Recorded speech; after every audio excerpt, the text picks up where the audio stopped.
பெரிய போராட்டம் நம்முடைய மதிசார் தலைமையிலே நம்முடைய மரியாதைக்குரிய ஐயா துரை அவர்களுடைய முன்னெடுப்பிலே இந்த போராட்டம் தொடர்ந்து நடைபெற்றுக் கொண்டிருக்கிறது. கிட்டத்தட்ட ஒரு 41 நாளை கடந்து இந்த போராட்டம் சென்று கொண்டிருக்கிறது. வரலாற்றிலே பல திருப்பு முனைகள் நாம் கேள்விப்பட்டிருக்கிறோம். தொழிற்சங்க வரலாற்றிலே 2 நாள் இருக்கும், 3 நாள் இருக்கும், போராட்டங்கள் 1 வாரம் இருக்கும், கால வரையத்தை என்றெல்லாம் சொல்லி அவை அரசினாலே முடித்து வைக்கப்பட்டிருக்கும். ஆனால் 41 நாளை கடந்து இந்த போராட்டம் சென்று கொண்டிருக்கிறது என்றால் உங்களுடைய மன உறுதியையும் உங்களுடைய துணிவையும் அதே நேரத்தில் உங்களுடைய இந்த பிடிவாதம் என்று சொல்வதை விட உங்களுடைய மன உறுதியை நான் மிகவும் பாராட்ட கடமைப்பட்டிருக்கிறேன்.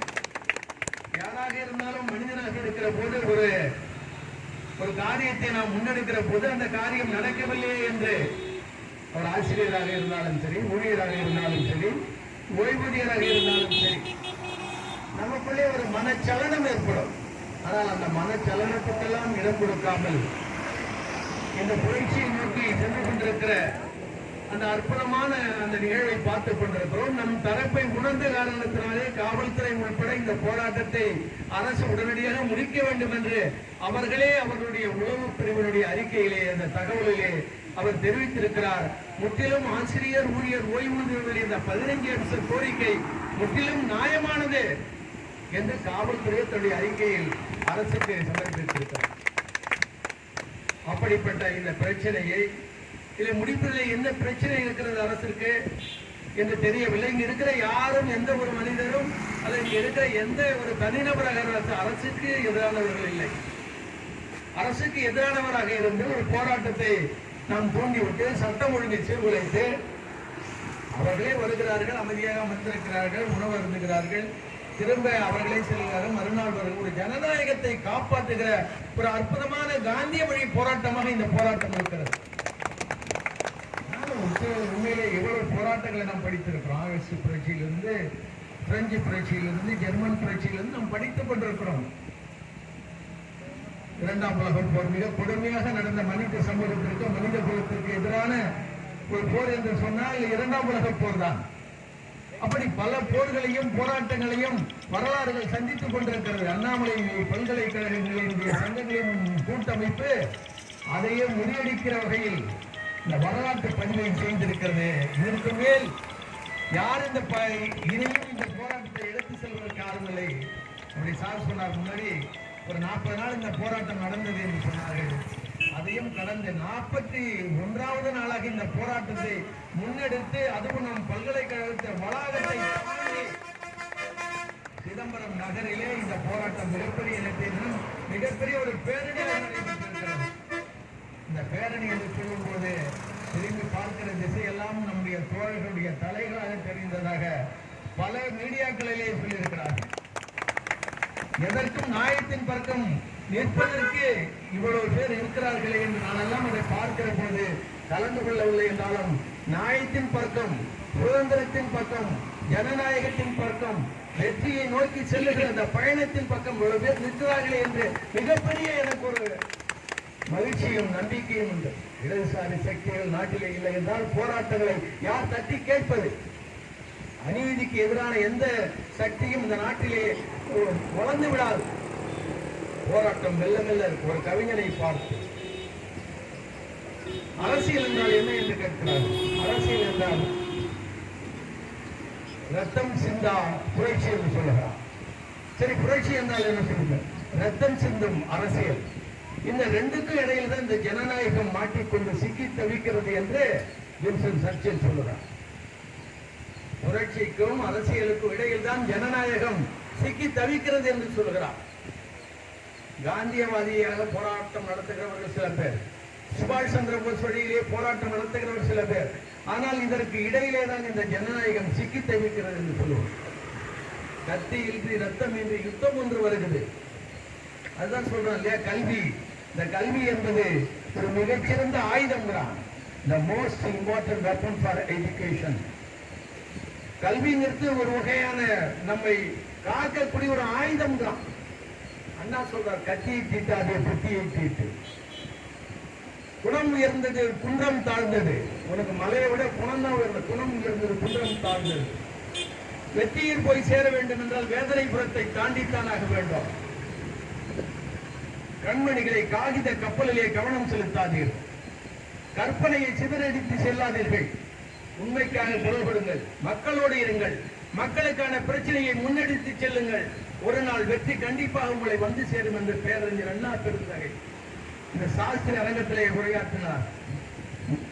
சாலையோரத்திலே வேலையற்றவர்கள் நெஞ்சத்திலே விபரீத எண்ணங்கள், மனமாச்சரியங்கள், இவற்றையெல்லாம் நைல் நதி நாகரிகங்களை பற்றி அவர் பேசுகிற போது அற்புதமான மனநிலை. ஒருவனுக்கு துன்பம் என்றால் எவனுடைய சுட்டுவிரல் நீண்டு அவன் கண்ணீரை துடைக்கிறதோ, எவனுக்கு ஒரு துன்பம் என்றால் அவன் காலடிகள் எல்லாம் சென்று அவன் வீட்டிலே கதறி அழுகிறதோ, அப்படிப்பட்டவர்களுடைய மனநிலையை சேர்ந்தவன் தான் உண்மையான தமிழனாக, உண்மையான மனிதனாக, உண்மையான ஜனநாயகத்தை மதிக்கிறவனாக இருக்க முடியும் என்று அறிஞர் அண்ணா அவர்கள் இதே நம்முடைய அண்ணாமலை பல்கலைக்கழகத்தில் சாஸ்திர அரங்கத்திலே உரையாற்றுகிற அற்புதமான ஒரு உரை. அவருடைய பல உரைகளையே சாஸ்திர அரங்கத்தில் அவர் ஆற்றிய உரை, ஆங்கிலத்திலும் தமிழிலும் அவர் ஆற்றிய உரை மிக அற்புதமான ஒரு உரை. ஆனால் தான் காண்டியாக சொல்வான், கோ அண்ட் அபேக்கன் தி புவர். போய் ஏழைகளை சென்று தட்டி எழுப்பு, அவர்களுடைய எண்ணங்களை பிரதிபலி. Go and awaken the poor. Shake the walls of the rich men places to their foundation. பண முதலீடுகளை வைத்துக் கொண்டு தொழிலாளர்களையும் ஏழைகளையும் நசுக்கி பிழைக்கிறவனுடைய go and awaken the poor. Shake the walls of the rich men places to their foundation. அந்த அடித்தளத்தை அடித்து நொறுக்கு. And Sparrow Hutch ஒரு மிகப்பெரிய வல்லூரை எதிர்த்து சிட்டுக்குருவி தன்னை காயப்படுத்திக் கொள்ளட்டும். You can demolish the old relics. எங்கெல்லாம் பழமையை வலியுறுத்தி, பிற்போக்குத்தனங்களை வலியுறுத்தி அரசியல் நடத்துகிறானோ அவனுடைய அடிப்பீடங்களை அடித்து நொறுக்கு என்று காண்டேகர் என்கிற மிகப்பெரிய கவிஞன் சொல்லுகிறான். Go and awaken the poor. Shakes the walks of the rich men places to their foundation. And Sparrow Hutch, you can demolish the old relics என்று சொல்லுகிறான். அந்த நிலையிலே தான் நம்முடைய எண்ணங்களும் நம்முடைய தோழர்களும் மிகப்பெரிய வல்லூரை எதிர்த்து சிட்டுக்குருவி தன்னை காயப்படுத்திக் கொள்வதை போல அமைதியின் வழியை அமைதியின் தூதுவர்களாக அவர் சென்று கொண்டிருக்கிறார்கள். அதிகாரத்திலே இருக்கிற IAS அதிகாரிகள் அரசுக்கு தவறான முன்னுதாரணங்களை தர வேண்டாம் என்று உங்களை மெத்த பணிவோடு நாங்கள் கேட்டுக்கொள்கிறோம். காரணம், இந்த பல்கலைக்கழகம் உங்களை விட, நம்மை விட, இந்த மக்களை விட, இந்த வரலாற்றை விட இந்த பல்கலைக்கழகம் ஒரு மாபெரும் சக்தி படைத்தது என்பதை தயவு கூர்ந்து நீங்கள் எண்ணி பாருங்கள். இதற்கு துரோகம் இழைத்தவர்கள், இதற்கு தவறான வழிகாட்டியவர்கள், இந்த பல்கலைக்கழகத்தை பிற்போக்குத்தனமாக தவறான வழியிலே அழைத்துச் சென்றவர்கள் அனைவரும் தண்டிக்கப்பட்டிருக்கிறார்கள். இது வரலாற்று உண்மை. ஆனால் இதற்காக உழைத்து, இந்த பல்கலைக்கழகத்தின் வளர்ச்சிக்காக பாடுபட்டு, இந்த பல்கலைக்கழக தொலைதூர கல்வியிலிருந்து இந்த பல்கலைக்கழகத்தில் இருக்கிற ஒவ்வொரு நிலையிலும் பாடுபட்டவற்றை உயர்த்த பாடுபட்ட ஆசிரியர், ஊழியர், ஓய்வூதியர் பாதிக்கப்படுகிறார்கள் என்கிற போது எங்களை காயப்படுத்தாமல் 41 நாளை கடந்து செல்கிறது.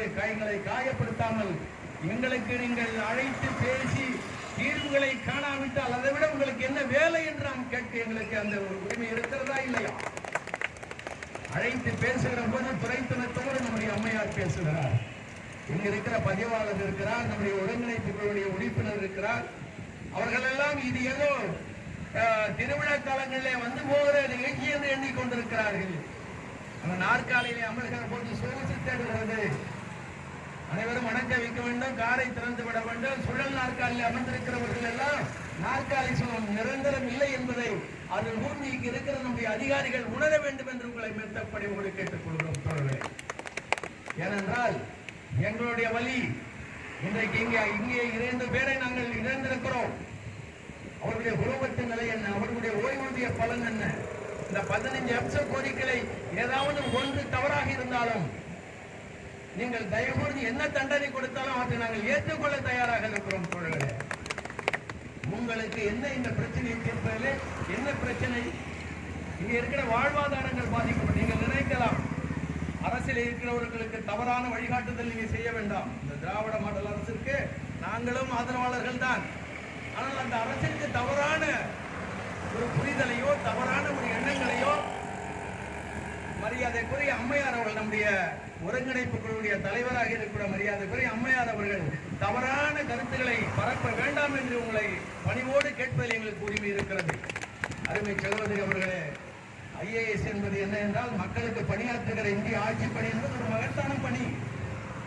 அவர்கள் நீங்கள் இடுகிற ஒரு மை கண்ணீரும் கம்பளையுமாக சிந்தி இருக்கிற மக்களுக்கு நீங்கள் ஒரே ஒரு சொட்டு மையால் அதற்கு தீர்வு காண முடியும். அப்படி அரசியல் சட்டம் அப்படி ஒரு இந்திய ஆட்சி பணி அதிகாரிக்கு வழங்கி இருக்கிறது. வேறு எந்த ஒரு டாக்டராக இருந்தால், மருத்துவராக இருந்தால் உயிரை காப்பாற்றுவார் கடமை. ஒரு விவசாய விஞ்ஞானியாக இருந்தால் என்னென்ன நெல்லை பயிரை விளைவிக்க வேண்டும், தோட்டப்பயிரை வளர்த்து மக்கள் பசி தீர்க்க முடியும். ஒரு பொறியாளராக இருந்தால் கட்டடப்பு வாணியிருந்த கட்டடங்களை எழுப்பி அந்த வளர்ச்சியை காட்ட முடியும், சாலைகளை போட்டு வளர்ச்சியை காட்ட முடியும். ஆசிரியர் பல இந்த ஐஏஎஸ்களை எல்லாம் உருவாக்கி மிகப்பெரிய இடத்திலே அவர் விஞ்ஞானியாக இருந்தாலும் டாக்டராக இருந்தாலும் மற்ற உயர் பதவிகள் இருந்தால் அவர்களை உருவாக்குவது இங்க இருக்கிற ஆசிரியர்களும் ஊழியர்களும் அதற்கு ஓய்வு பெற்றிருக்கக்கூடிய ஓய்வூதியர்கள் என்பதை நீங்கள் உணர வேண்டும். அம்மையானவர்களே, எங்களை எல்லாம் நீங்கள் வலிந்து பேசி அழைத்து தீர்வு காண வேண்டும். எப்படி இயேசு சொன்னார் அல்லவா, சிலுவையிலே இடுகிற போது பாண்டியஸ் பைலட் அவரை சிலுவையிலே அறைந்து அவரை கொல்லுங்கள் என்று சொல்லுகிறார். ஏனையா இவ்வளவு பெரிய தண்டனை, புதுமையான தண்டனையா இருக்கிறது. அவருக்கு என்ன தண்டனை? அவருக்கு மரண தண்டனையா? இல்லை. சரி, மரண தண்டனை இல்லை என்றால் என்ன தண்டனை கொடுக்கிறீர்கள்? சிலுவையிலே அறைந்து உயிர் போகும் வரை அவரை சாகடிக்க வேண்டும் என்று பாண்டியஸ் பைலட் சொல்லுகிறார். அப்படி சொல்லுகிற போது கூட அவர் அதுக்காக கோபப்படவில்லை. நீங்கள் என்ன தவறு செய்தீர்கள் என்று அந்த சபையில் அவர் கேட்கிறார். இளைஞர்களை நீ ஒன்று திரட்டுகிறாய், புதுமைகளை அவர்களுக்கு சொல்லுகிறாய், நியாயத்தை கற்பிக்கிறார். அதுபோல் மதியழகன் சார் போய் சிலுவையில பல சிலுவைகளை சுமந்தவர் பாவம். இந்த போராட்டங்கள் என்றைக்கு ஆரம்பித்தது அன்றிலிருந்து பல சிலுவைகளை சுமந்து கொண்டுதான் அவர் சென்று கொண்டிருக்கிறார். எதிரிகளாக இருந்தாலும் கூட அம்பை எறிந்தால் மலராக தூக்கி வீசுகிறார். எனக்கு சரி, நானே மிக கடுமையான முறையில் விவாதங்களில் ஈடுபட்டிருக்கிறேன். என்றாலும் அவர் என் மீது, நாங்கள் அவர் மீது வீசிய வேலின் காயம் அவருக்கு ஆறிவிட்டது. ஆனால் நாங்கள் பிடித்திருந்த அந்த வேலின் காயம் எங்களுடைய கையில் இன்னும் இருக்கிறது. நாங்கள் வேலை இருந்தால் அவர் மலரைத்தான் வீசி எறிவார் எங்களிடத்தில். காரணம் அவரோட முடியா சொல்றாரு சார், நம்மளோட போராடுறாரு, சிறைக்குலாம் வந்திருக்காரு, நல்ல நம்மளுக்காக பேசிருக்காரு பல மணி நேரம். அதெல்லாம் முடியும், அதெல்லாம் இழந்துட்டு எத்தனை ஆசிரியர் போய் வீட்டிலே சோறு துணிட்டு வயிறு புடைக்க மாமனார், அதுவும் அவன் சொந்த வீட்டுல இல்ல, மாமனார் வீட்டிலே போய் உண்டு கழித்து விட்டு ஏசியிலே உறங்கி வருகிறவன் மத்தியிலே இவரெல்லாம் நமக்கு வந்து பேசுகிறாரு என்று அவரை சிஎஸ்ஐ எல்லாரையும் பாராட்டிருக்காரு. நம்ம அதை இல்லைன்னு சொல்றோம். அப்படி ஒரு அற்புதமான தலைவர். ஒவ்வொரு பகுதியிலையும் இந்த தலைவரை நாம் அந்த 12ல் இவர் மட்டும் இல்லைன்னா என்ன நடந்திருக்கோம், கவர்மெண்ட் ஆயிருக்குமா? அது வேற மாதிரியா திசை திரும்பி கிட்டத்தட்ட 2000-3000 வாழ்வாதாரங்கள் இழந்த தற்கொலைகள் நடந்திருக்கும். மிகப்பெரிய பாவ பூமியாக இந்த புண்ணிய பூமி மாறி இருக்கும் தோழர்களே. அதையெல்லாம் தடுத்து நிறுத்தி நம்முடைய போராடக்கூடிய சக்தியாவது இன்றைக்கு அவர் கொடுத்திருக்கிறாரு. இன்றைக்கு அவர் தானே போராடுகிறார். சரியா, மதியழகன் 12-13 போராடினார். அரசு ஆக்குவதற்காக தன் இன்னுயிரையும் கொடுத்து அவர் இந்த ரத்தத்தை சிந்தி வேர்வை சிந்தி ஆசிரியர் ஊழியர் ஓய்வூதியரை ஒருங்கிணைத்து அற்புதமான ஒரு போராட்டத்தை புரட்சியை நடத்தி காட்டினாரே. அந்த புரட்சி இன்றைக்கு வேறு யாராவது நடத்துவார்கள் என்று பார்த்தால் வரலாறு என்ன செய்கிறது என்றால் மறுபடியும் மதிசாரை முன்னிறுத்துகிறதே தவிர, துறைசாரை முன்னிறுத்தே தவிர, நம்முடைய இங்க இருக்கிற அத்தனை தோள்களையும் முன்னிறுத்துகிறதே தவிர வேறு யாரை முன்னிறுத்துகிறது? நாம் என்ன செய்வதற்கவர்களே? நமக்கு இருக்கிற கடமையும் பொறுப்பும் உரிமையும் ஜனநாயகமும் நமக்கு இருக்கிற அறிக்கையும் குற்றப்பத்திரிகைகளாக நம்மை நோக்கி வீசினால் நாம் என்ன செய்ய முடியும் தோழர்களே? அம்மையார் அவர்களே, இன்னும் கூட மெத்த பணிவோடு உங்களை நாம் கேட்டுக்கொள்கிறோம். நீங்கள் எங்களுடைய 15 அம்ச கோரிக்கையை வலியுறுத்துங்கள். தயவு கொண்டு இதில் ஒரு கோரிக்கைகள் கூட நியாயமற்றது அல்ல. நியாயமற்றதாக இருந்தால் நானே நம்முடைய தலைவர் அவர்களை சிலுவையிலே அறைகிறேன். நீங்கள் என்றால் பாவ மன்னிப்பு எங்களுக்கு வழங்கியாவது அதை செய்வீர்கள் என்ற நம்பிக்கை இருக்கிறது. நாங்கள் ஒருவரை பற்றி குறை சொன்னோம். அம்மா இவர் இதெல்லாம் இப்படி ஊழல் பண்ணிட்டு போயிட்டாருமா, இதுக்கு ஒரு தீர்வு காணுங்கம்மா, அவங்க கண்டிக்கணும்னு சொன்னப்ப அம்மையாரை முதல்ல சந்திக்கும் போது சொன்னாங்க, சரி அப்படியாயோ விடுங்கய்யா, அதெல்லாம் நம்ம தவற விட்டுருங்க, அடுத்து என்ன செய்யலாம்னு சொல்லுங்க. நாங்க அந்த வகையில் அவங்க இன்னசென்டா தான் குழந்தைத்தனமா இருந்துட்டாங்களேன்னு எங்களுக்கு ஒரு கஷ்டமா இருக்கு. தவறு செய்ய இருந்தாலும் வந்து முக்கியத்துவம் தர முடியல. ஆனா அந்த தவறு செய்வதை அவங்க என்ன சொன்னாங்கன்னு சொன்னா, சரி நம்ம பார்த்துக்கலாம், நடக்கிறத பத்தி பேசுவோம். எல்லாத்தையும் உங்களை எதிர்த்து பேச விடாதுன்னா இந்த மன்றத்திலே எதிர்த்து பேச முடியாத யாருமே இல்லை. இந்த வாடிக்கனிலே ஒரு குழந்தை இந்த வாடிக்கன் நகர் தந்தையை எதிர்த்து பேசுகிறது. அவர் பல்லாயிரக்கணக்கான இயேசு கிறிஸ்துவர்களுடைய அந்த மக்களுக்கு தலைவர். ஒரு குழந்தை அவரை எதிர்த்து பேசியதாக வரலாறு இருக்கிறது. நம்ம வின்சன் சர்ச்சிலை எதிர்த்து அவருடைய கால் டிரைவர் வாக்குவாதத்தில் ஈடுபட்டதாக வரலாறு இருக்கிறது. இவ்வளவு எல்லாம் இந்த கார்ல் மார்க்ஸ், ஏங்கல்ஸ் மிகப்பெரிய தொழிலாளர்களை ஒன்று கூடுங்கள் சிகாகோ மாநாட்டில் அவர் பேசுகிற போது அந்த வரலாறுகளை இவர்கள் படிப்பதில்லை, திருப்பி பார்ப்பதில்லை. பரீட்சைக்காக படித்தால் என்ன நடக்கும்? மக்களையும் சமூகத்தையும் படித்து அவர்கள் தேட வேண்டும். அதனாலதான் அவன் பல டெஸ்ட் வச்சிருக்கான். மக்களோடு இருக்கணும், மக்களுடைய மனநிலை எப்படி இருக்கிறது, மக்களுடைய சமூகமான விடுதலை எப்படி இருக்கிறது, மக்களுடைய மனநிலை ஸ்டேட்டஸ் எல்லாம் பாருங்க. அவர்கள் எல்லாரும் என்ன செய்கிறார்கள்? அருமை தோழர்களே, அந்த பரீட்சையில எப்படி பாஸ் பண்ணலான்னு தான் நிக்கிறாங்களே தவிர அப்படி பாஸ் பண்ணி நாம நான் எல்லா ஐஏஎஸ் அதிகாரிகளையும் சொல்ல, பல ஐஏஎஸ் அதிகாரிகள் மக்களுக்கான திட்டங்களை, மக்களுக்கான செயல்களை, மக்களுக்கான விடுதலையை சமூகத்திலே அடிப்படையிலே அடித்தட்டிலே விவாதத்திலே கஷ்டப்பட்டுக் கொண்டிருக்கிற ஏழை மக்களை காப்பாற்றுகிற எத்தனையோ ஐஏஎஸ் அதிகாரிகள் இருக்கிறார்கள். நாங்கள் இல்லை என்று சொல்லவில்லை. ஆனால் இந்த பல்கலைக்கழகத்தை சீர்திருத்தி அண்ணா பல்கலைக்கழகத்துக்கு அதே அண்ணாமலை, இந்த அண்ணாமலை சேட்டாமலை அண்ணாமலை பல்கலைக்கழகத்தையும் காப்பாற்றக்கூடிய பொறுப்பும் கடமையும் உங்களுக்கு இருக்க வேண்டும். அருமை சகோதரர்களே, நான் அதுக்குதான் சொல்றேன். நீங்க எங்களை எதுவும் பேசக்கூடாது, இதை பேசக்கூடாது, அதை பேசக்கூடாதுன்னு சொன்னா அது நீங்க வேற யாராவது சொன்னா போராட்டத்தை முடிச்சிங்க ஒழுங்கா அப்படின்னு சொன்னா வேற யாராவது தான் கேட்டு வருவாங்க. ஆனா நாங்க என்னன்னா இதெல்லாம் மதிசார் கேட்க மாட்டாரு, மதிசார் கூட இருக்கிற தோழர்கள் கேட்க மாட்டாங்க. நியாயத்தின் அடிப்படையில் இந்த போராட்டத்தை முன்னெடுத்து செல்லக்கூடிய வாய்ப்புகளுக்கு வந்திருக்குது. இன்னைக்கு சிறை நாள். நானே கூட ஒரு 10 நாட்களாக இந்த பகுதியிலே வருவதில்லை. 15 நாட்களாக சாரை சந்திச்சு விட்டு இருக்கிற தோழர்களை சந்திச்சு விட்டு தான் சென்றிருக்கிறான். ஆனா இன்னைக்கு கொண்டாந்து சேர்க்கிறது பாருங்க. ஒரு போராளியாக இருக்கிறவரை விடுதலை நாள் அன்றைக்கு, சிறை நாள் அன்றைக்கு கொண்டாந்து சேர்த்து பேச வைக்கிறது பாருங்க. நம்முடைய அசோகன் அவர்கள் தாராளமாக பேசுகிற சிறை நாள், இந்த சிறை நாளை கொண்டாடுவதை கூட நம்முடைய தோழர்கள் இடையிலே விட்டு விட்டார்கள். ஆனால் அதையும் நடத்துகிற பாங்கு நம்ம மதிசார் வந்திருக்கு பாருங்க. எத்தனையோ சங்கங்கள் இருக்கு, ஆசிரியர் சங்கங்கள் இருக்கு, எத்தனையோ சங்கங்கள் இருக்கு. அவர்களெல்லாம் நடத்தாமல் இன்றைக்கு சிறை நாள் கூட்டத்தை கலந்து கொள்கிற ஒரு வாய்ப்பை எங்களுக்கு வழங்கிய மரியாதைக்குரிய ஐயா நம்முடைய தலைவர் மதியழகன் அவர்களுக்கும், துரைசாருக்கும், நம்முடைய தம்பி குமாரவேலுக்கும், இங்கே ஓபியிலிருந்து வருகை தந்திருக்கக்கூடிய நம்முடைய தோழர்கள் அத்தனை பேருக்கும் என்னுடைய மனமார்ந்த நன்றியை பாராட்டி நான் தெரிவித்துக் கொள்கிறேன். ஏன்னா நம்ம இதுக்குன்னே பிறந்துட்டோம். ஒன்றும் இல்லாட்டி போனா கூட நின்று வீதியில ஆவேசமா கத்துவோம். கவர்மெண்ட் ஒரு படத்துல கேளுங்க, போய் மனைவிட்ட அடிலாம் வாங்கிட்டு வெளியில உட்கார்ந்து பாறை கத்தோடு இருப்பாரு. ஆழ அடிச்சதான் அதை போல நம்முடைய நிலைமை இருக்கிறது. என்றாலும் இந்த சமூகம், இந்த ஆசிரியர், ஊழியர், இந்த ஓய்வூதியர் பிரச்சனையை கையிலே எடுத்து விட்டோம். 15 கோரிக்கை தான், 15,000 கோரிக்கை வச்சிருப்பான். அது 1,15,000 கோரிக்கை வச்சிருப்பான். ஒண்ணும் கிடையாது, 15 கோரிக்கைகள். அந்த 15 கோரிக்கைகள் நிதி சம்பந்தமான ஒரு 5-6 தான் இருக்கும். மீது அனைத்தும் உங்களுடைய நிர்வாக ரீதியான அந்த கோரிக்கைகள். வேற மிக முக்கியமானது, நம்ம இங்கே டெப்டேஷன் போயிருக்க நம்முடைய தோழர்கள், ஆசிரியர் இருந்தாலும், ஓய்வூதியர், நம்முடைய ஊழியர்களாக இருந்தாலும் எவ்வளவு சிரமம் இருக்க. உள்ளூர்ல இருக்கிறதே, உள்ளூர்லயே எங்களுக்கு இது ஓட்ட முடியல. நாங்க என்ன வேற மற்ற துறையிலேயே இருக்கிறோம். இங்க மிஞ்சி போனா என்ன கிடைக்கும்? மாத ஊதியம் தான். இந்த ஓய்வூதியம் இப்ப கிடைக்கிறது இல்ல. அவ்வளவு கஷ்டத்துல நாங்க போயிட்டு இருக்கோம். அதுல நாங்க மிஞ்சி என்ன கேட்போம்? ஊழியர்கள் மிக சிரமமா இருக்கு. சார் நல்லா அறிக்கை விடுறாங்க. மறுபடியும் அங்க ஓய்வு பெற்று வந்தாங்கன்னா ஓய்வூதியர்களே ஒரு 15-20,000 பேர் ஓய்வூதியத்திற்கு நடத்துகிற பல்கலைக்கழகம் மாறிவிடும் சொல்றாங்க.